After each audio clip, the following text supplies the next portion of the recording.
I'm originally from a little town called Glendora outside of LA, about 40 minutes south, and grew up there.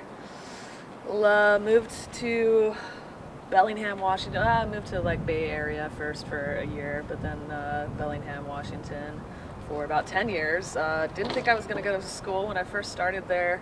Did some salmon habitat restoration and got to know the nature a little bit, and then went to Western, got an educational award, and then I was like, okay, I should go to school, I guess. And then I did at Western, and I went to the Fairhaven. Well, I went to a little, community college transfer degree first, and then I went to Fairhaven, which is the hippie interdisciplinary liberal arts college through Western. I put together my own major there, and it is called Recentering the Marginalized Women and Queers in Art. So that was basically my own studio art practice, some film. Actually, oil painting is my choice of medium.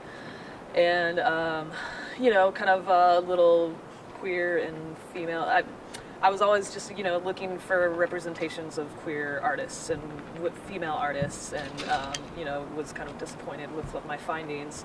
So that's kind of why the title, trying to recenter the marginalized. So I did some exhibit design, and my capstone was like a queer women's art festival that me and my girlfriend at the time, who was the Women's Center coordinator, badass power couple, we organized that together as a capstone. But I also did a zine called Femininity for like 3.5 years around that time as well, with my girl group.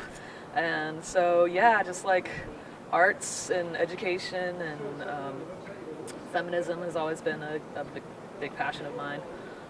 So exploring my privileges and oppressions and things like that through school was a really good time, and setting up exhibits and making my own art and cool projects and people. Yeah, that's that answer. What else? I'm 33 right now.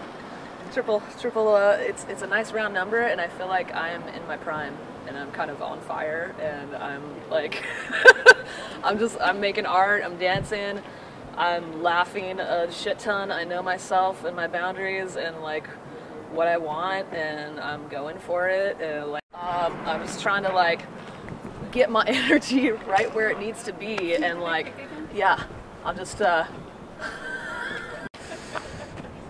yeah. Just feeling good. I signed a year lease on my house in August, so I'll definitely be here for the next year. But I'm open. I thought about teaching English in a Latin American country to better my Spanish skills and travel, because I have not traveled enough. So definitely will be trying to get to some traveling and getting myself up into the art world. And one of my dream fantasy type things would be to be like a traveling curator and get marginalized artists, queers, people of color, women, disabled, trans, like all kinds of different artists together, get their work shown in exhibits, and do my own art. So that would be fantastic, and I'm just like putting my desires out there, and things are coming back to me, so it's a good time.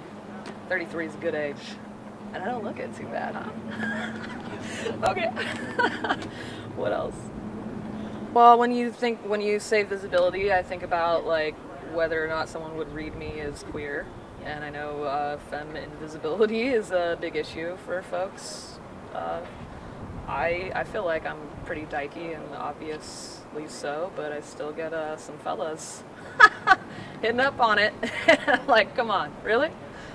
I guess I have experienced a little bit of invisibility when I was younger and first coming out. I mean, I lived at home till I was 19, got kicked out of the house for smoking pot, and I did have a girlfriend at the time. She was my best friend, and we, would have sleepovers and stuff at my parents' house, and that was definitely a secret. So, but that was in, south of LA, I've never really lived in an area where it's like scary to be gay and out and open about it.